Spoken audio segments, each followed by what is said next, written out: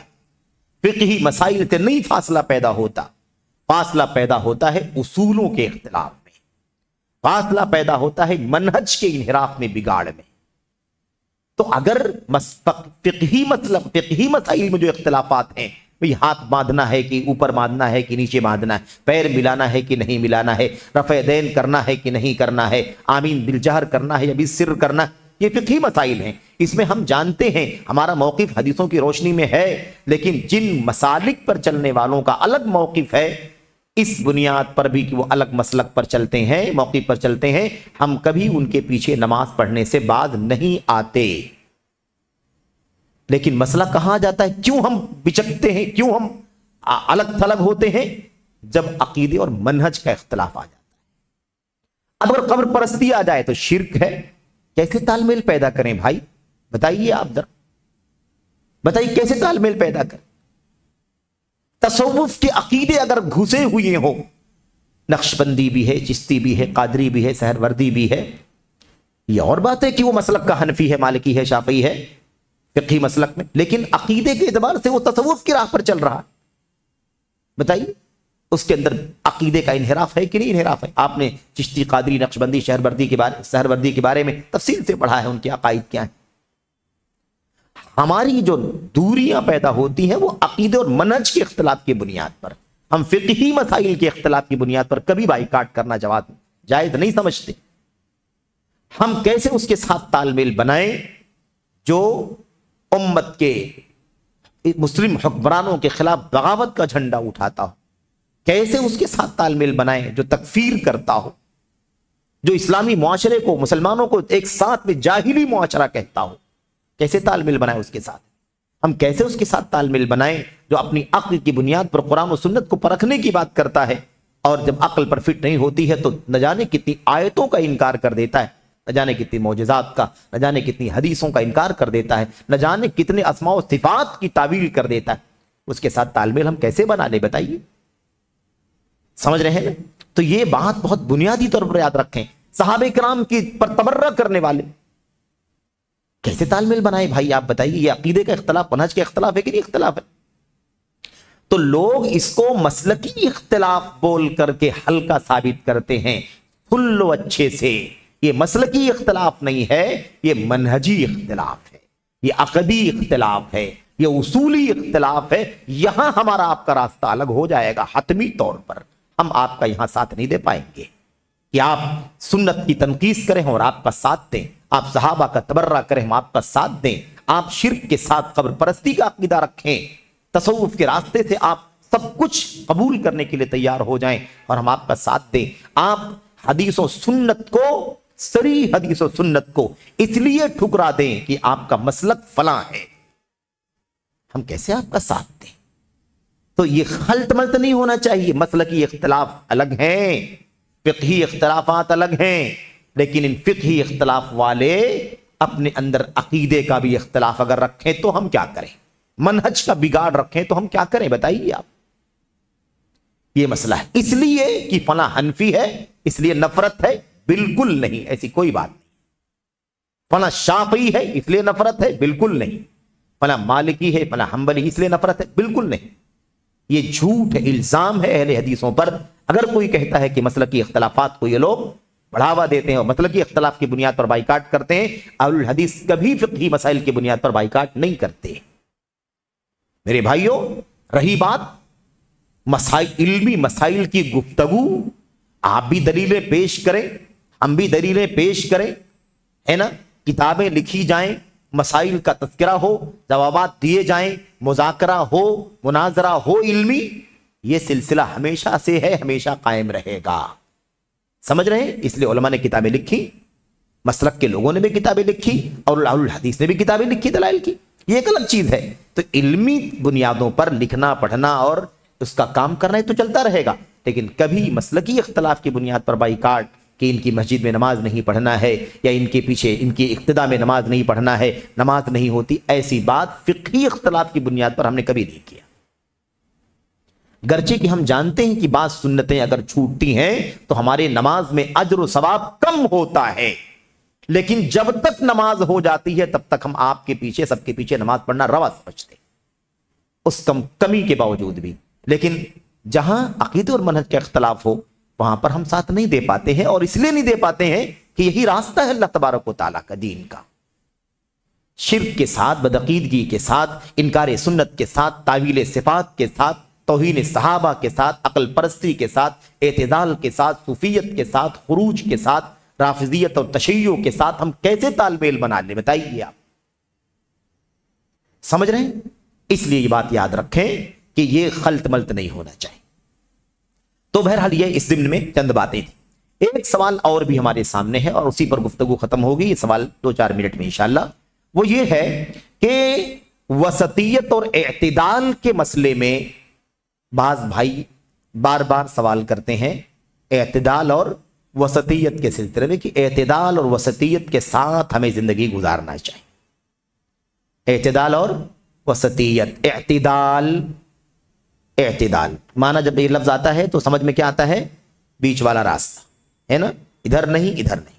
وسطیت وسط میں، بیچ میں، نہ ادھر نہ ادھر۔ اچھا، اب یہاں پر جب اعتدال اور وسطیت کا جب لفظ استعمال کرتے ہیں ہمارے بھائی، تو وہ ایسا ثابت کرنا چاہتے ہیں کہ ہمیں چاہیے کہ ہم درمیانی راستے پر چلیں، دائیں والے جو ہیں ان کو بھی الگ نہ کریں، بائیں والے جو ہیں ان کو بھی الگ نہ کریں۔ ایسا نہیں ہے، ایسا نہیں ہے، بلکہ اعتدال و وسطیت کا معنی یہ ہے کہ جو ایک دم سیدھا اور بیسٹ راستہ ہے قرآن کا، سنت کا، صحابہ کا، اسی راستے پر چلو، یہی اعتدال ہے، اسی راستے پر چلو، یہی وسطیت ہے۔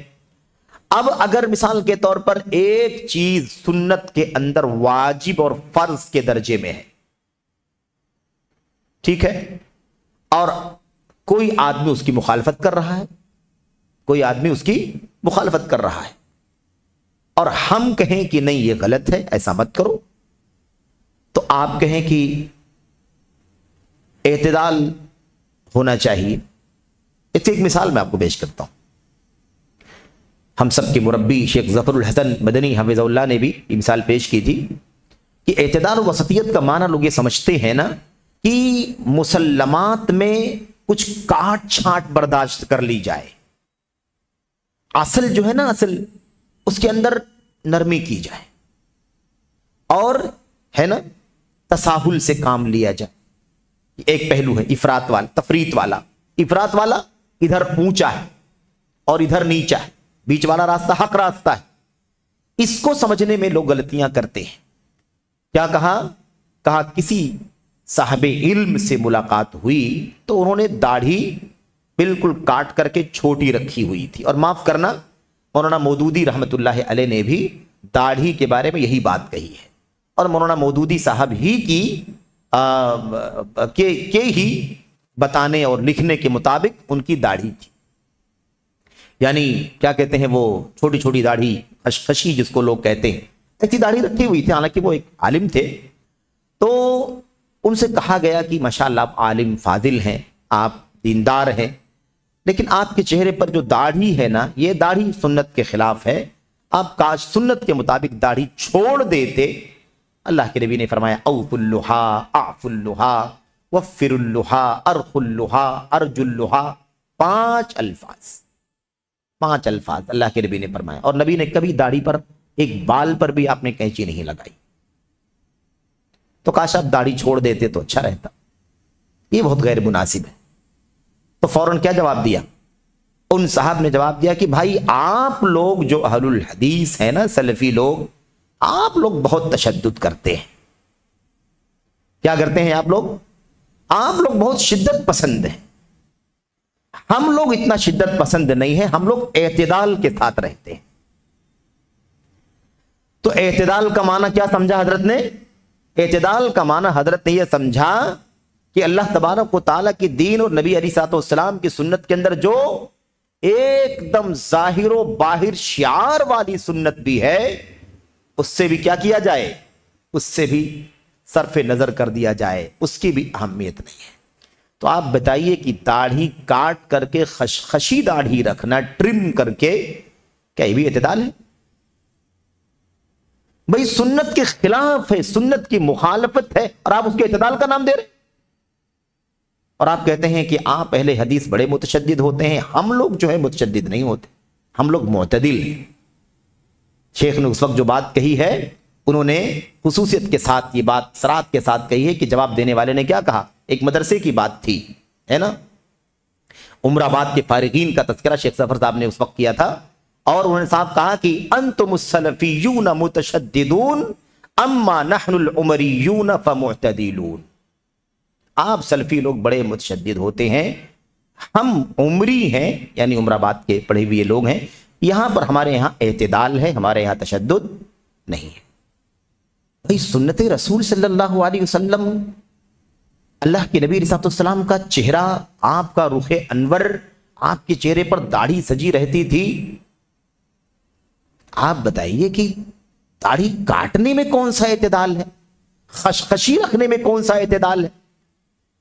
مولانا مودودی صاحب نے اپنی کتاب کے اندر لکھا کہ کسی کا یہ کہنا کہ داڑھی اللہ کے نبی صلی اللہ علیہ وسلم جیسے رکھتے تھے ویسے ہی رکھنا چاہیے، صرف یہی نہیں کہ میرے نزدیک یہ سنت کی صحیح تعریف نہیں ہے، سنت کی صحیح ڈیفینیشن نہیں ہے، صرف یہی نہیں کہ یہ سنت کی ڈیفینیشن نہیں ہے صحیح، بلکہ میرے نزدیک یہ ایک خطرناک تحریف دین ہے۔ کیا کہا؟ خطرناک تحریف دین ہے۔ اور پھر لکھا کہ اگر کوئی آدمی داڑھی، مطلب مثال کے طور پر کیا کہتے ہیں اس کو مڈا لے، اور مڈانے کے بعد 2 روز 4 روز 6 روز کے اندر اندر جتنا حصہ بال کا مطلب جو بڑھتا ہے، گروتھ ہوتی ہے، اتنی اگر چہرے پر اس کے ایسا لگ رہا ہے کہ کچھ بال نکل آئے ہیں تو اتنا کافی ہے، بس اس سے زیادہ کی ضرورت نہیں ہے۔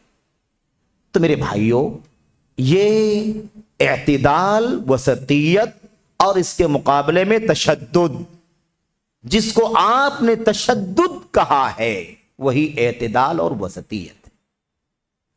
اصل دین وسطیت کا نام ہے، صراط مستقیم وسطیت ہے۔ اہدنا الصراط المستقیم، صراط مستقیم کا راستہ دکھا، اعتدال کا راستہ چلا، سمجھ رہے ہیں؟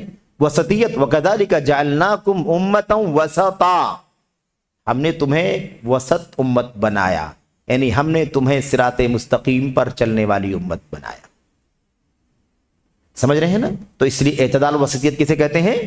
اعتدال وسطیت کتاب و سنت کی سچی راہ پر چلنے کا نام ہے۔ عقیدے میں، ایمان میں، عمل میں، سلوک میں، فرائض میں، واجبات میں، معاملات میں، عقود میں، سیاست میں، اقتدار میں، اخلاق میں، کردار میں، رہن سہن میں، زندگی کے ہر گوشے میں قرآن، سنت اور صحابہ کرام کے راستے پر چلنے کا نام اعتدال ہے، اس کا نام وسطیت ہے، اس کا نام صراط مستقیم ہے، اس کا نام ہدم مستقیم ہے، اس کا نام طریق مستقیم ہے، اسی کا نام اعتدال ہے، اسی کا نام وسطیت ہے۔ تو غلط فہمی نہیں ہونی چاہیے۔ تو یہ ابھی آج کل ایک ظاہرہ چلا ہوا ہے، سمجھ رہے ہیں؟